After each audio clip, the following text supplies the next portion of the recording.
Shalom, puji Tuhan, terima kasih kepada Tuhan Yesus karena kita diberi kesempatan ya satu hari ini kita bisa membaca dan merenungkan ayat firman Tuhan. Kiranya dengan merenungkan dan membaca ayat firman Tuhan ini bisa menjadi pelita kita satu hari ini. Kita benar-benar berharap ya dengan membaca ini kita benar-benar terberkati. Kita benar-benar mendekatkan diri ke hadirat Tuhan. Dan kita berharap bukan hanya satu hari ini ya, tapi sampai kesudahannya. Kita terberkati, kita dikuatkan sehingga bisa menguatkan orang-orang sekitar kita. Bahkan seperti yang Tuhan Yesus mau, menguatkan sampai ke ujung bumi seperti yang dilakukan murid-murid Tuhan Yesus. Amin ya. Amin. Kita tahu teladan yang diberikan para rasul ya pada saat jemaat mula-mula. Bagaimana mereka saling mendukung dan mereka bersuka cita kalau ada orang-orang baru yang mendapatkan baptisan Roh Kudus seperti mereka, seperti bangsa mereka. Amin ya. Kiranya kita bisa saling mendukung, saling membantu. Untuk siapapun bisa merasakan lawatan Tuhan, untuk bisa merasakan hadirat Tuhan, untuk bisa merasakan kasih Tuhan, untuk bisa masuk bersama-sama ke surga. Amin ya. Seperti yang diajarkan Tuhan Yesus kepada murid-muridnya, mengajar sampai ke ujung bumi, mengajar sampai orang-orang mendapatkan lawatan Roh Kudus, mendapatkan damai sejahtera itu, sukacita itu. Amin ya. Amin. Kita akan nyanyikan lagu yang pertama. Yesus kekasih jiwaku, sungguh ku percaya padamu, karena kasih-Mu padaku, Kau tebus dosaku. Dari terbitnya matahari dan sampai terbenamnya, ku angkat lagu pujian, tinggikan nama-Mu. Dengan gendang ku puji dengan kecapi. Oh, ku bernyanyi haleluya, Yesus kekasihku. Amin ya. Puji Tuhan, amin. Kita akan membaca ya dan merenungkan ayat firman Tuhan di Kisah Para Rasul pasal yang ke-11 ayat 19 sampai 30. Judul perikopnya Barnabas dan Saulus ke Antiokhia. Sementara itu, banyak saudara-saudara telah tersebar karena penganiayaan yang timbul sesudah Stefanus dihukum mati. Mereka tersebar sampai ke Fenisia, Siprus, dan Antiokhia. Namun mereka memberitakan Injil kepada orang Yahudi saja. Akan tetapi di antara mereka ada beberapa orang Siprus dan orang Kiren yang tiba di Antiokhia dan berkata-kata juga kepada orang-orang Yunani dan memberitakan Injil bahwa Yesus adalah Tuhan. Dan tangan Tuhan menyertai mereka, dan sejumlah besar orang menjadi percaya dan berbalik kepada Tuhan. Maka sampailah kabar tentang mereka itu kepada jemaat di Yerusalem. Lalu jemaat itu mengutus Barnabas ke Antiokhia. Setelah Barnabas datang dan melihat kasih karunia Allah, bersukacitalah ia, dan ia menasehati mereka supaya mereka semua tetap setia kepada Tuhan. Karena Barnabas adalah orang baik, penuh dengan Roh Kudus dan iman. Sejumlah orang dibawa kepada Tuhan.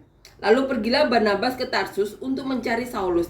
Dan setelah bertemu dengan dia, ia membawanya ke Antiokhia. Mereka tinggal bersama-sama dengan jemaat itu 1 tahun lamanya, sambil mengajar banyak orang.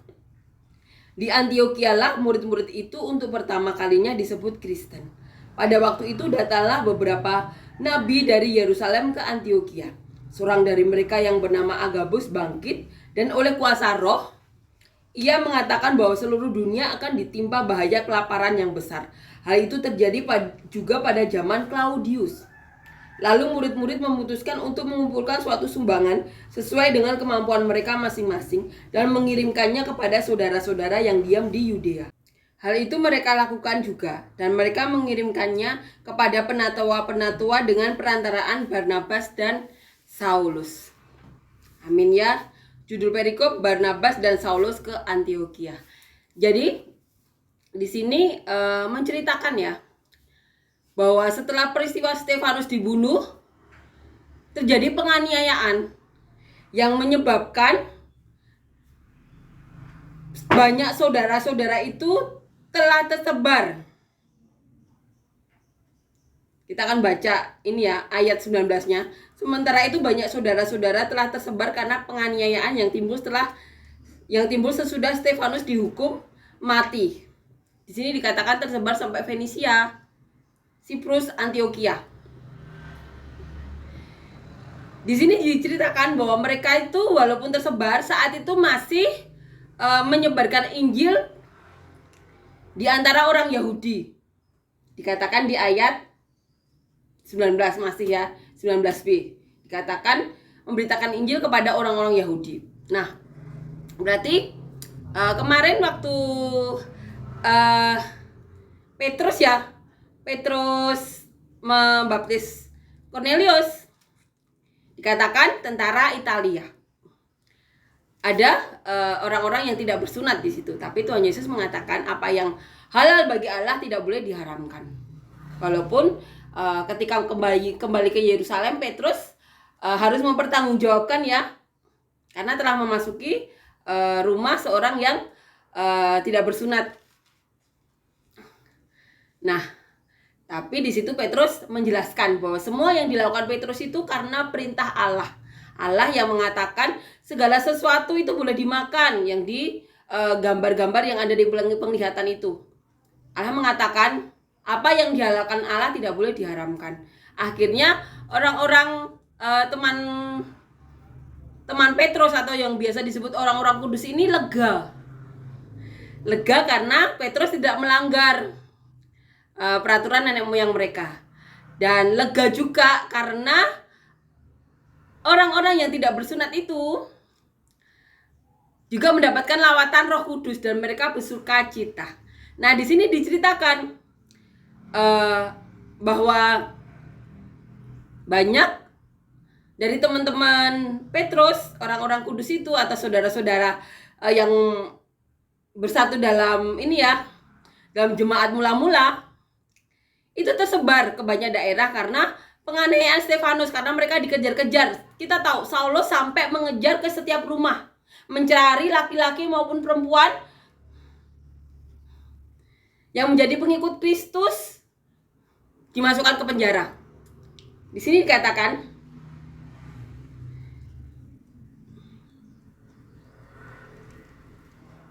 akan tetapi di antara mereka ada yang beberapa orang Siprus, orang Kirene yang tiba di Antioquia dan berkata-kata juga kepada orang-orang Yunani dan memberitakan Injil bahwa Yesus adalah Tuhan.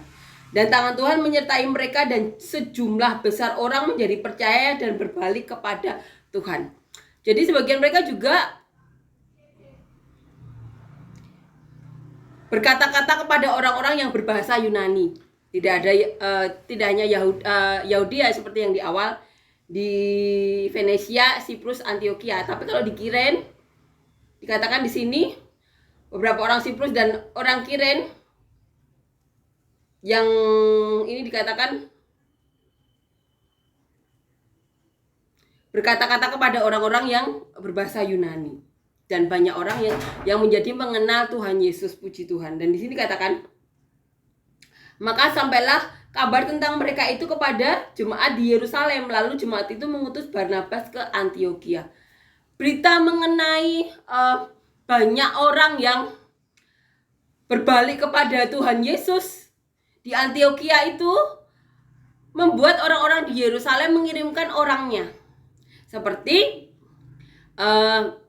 saat ada berita bahwa Filipus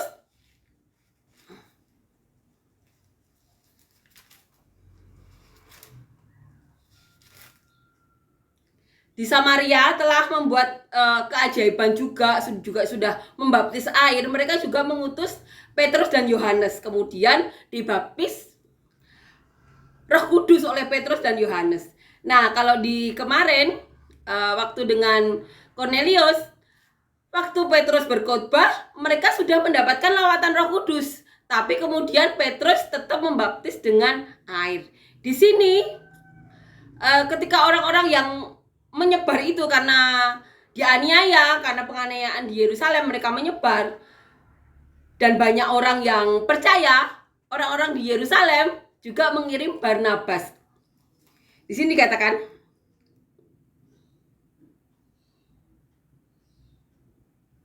setelah Barnabas datang dan melihat kasih karunia Allah, bersukacitalah ia.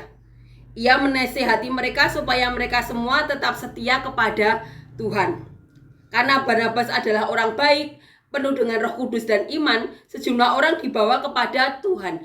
Kita ingat, bukti perkataan ini adalah ketika Saulus kembali ke Yerusalem, mau bergabung ya dengan saudara-saudara lainnya atau murid-murid lainnya, mereka takut karena mereka tahu Saulus ini yang semangatnya berkobar-kobar untuk menangkapi pengikut Tuhan Yesus. Jadi mereka takut, dan Barnabas ini seorang yang dikatakan di sini baik hati, penuh dengan Roh Kudus dan iman. Dia yang menarik Saulus. Kemudian menceritakan bahwa Saulus ada penglihatan juga. Barnabas yang menjadi jembatan ya, yang menerima Saulus terlebih dahulu supaya diterima oleh saudara-saudaranya yang lain. Lalu di sini dikatakan, pergilah Barnabas ke Tarsus untuk mencari Saulus. Di sini Barnabas mencari Saulus ke Tarsus ya. Dan setelah bertemu dengan Saulus ya, di sini katakan setelah bertemu dengan ia membawanya ke Antiokhia. Mereka tinggal setahun di Antiokhia bersama dengan jemaat-jemaat lainnya. Di situ sambil mengajar banyak orang. Dan di Antiokhia inilah pertama kali disebut orang-orang Kristen. Sebutan Kristen pertama kali muncul di Antiokhia.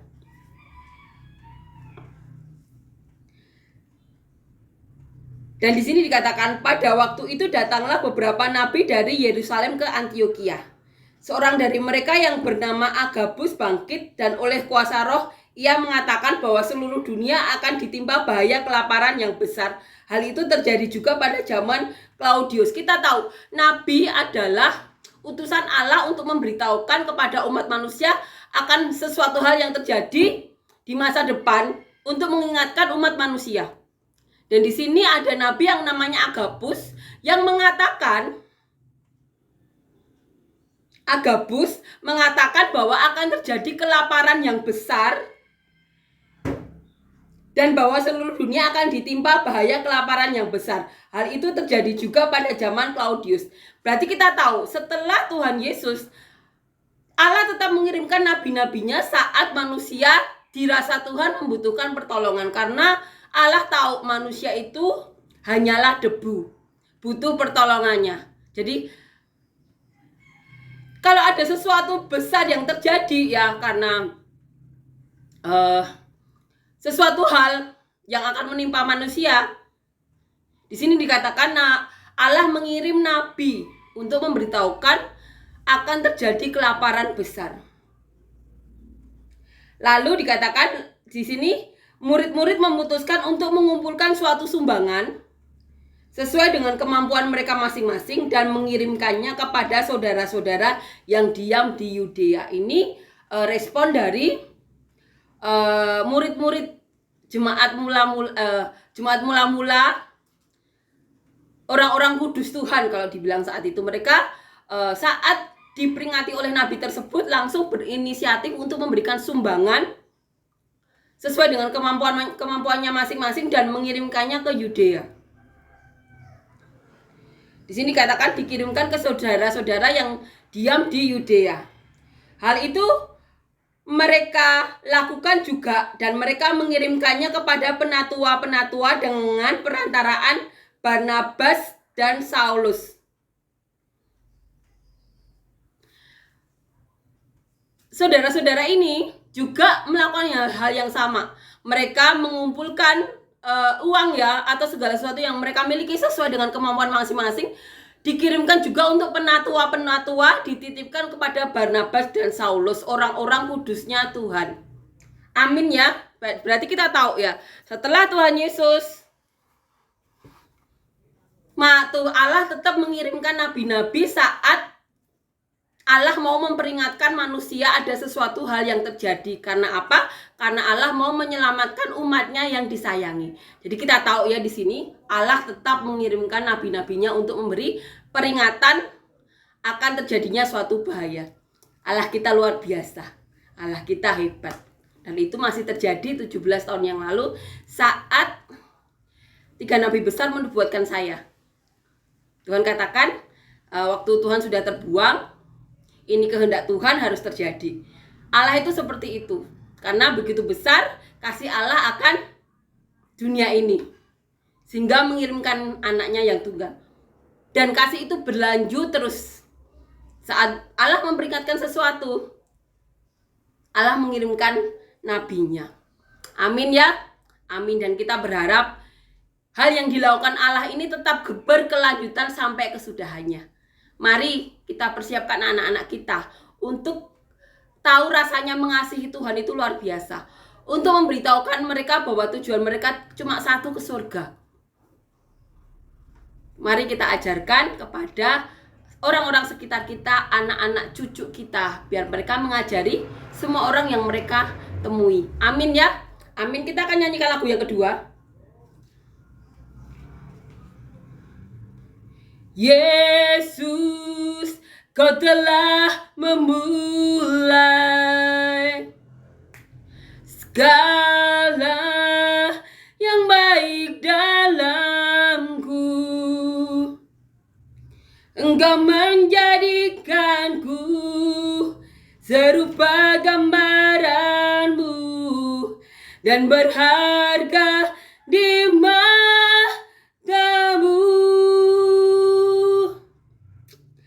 Yesus, Kau telah memulai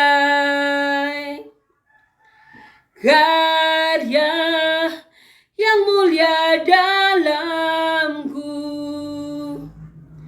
Kau berikan hidupmu sebagai ganti dosaku, karena kasih-Mu. Sekarang ku memuji-Mu, Allah yang setia, yang tak pernah meninggalkan perbuatan tangan-Mu.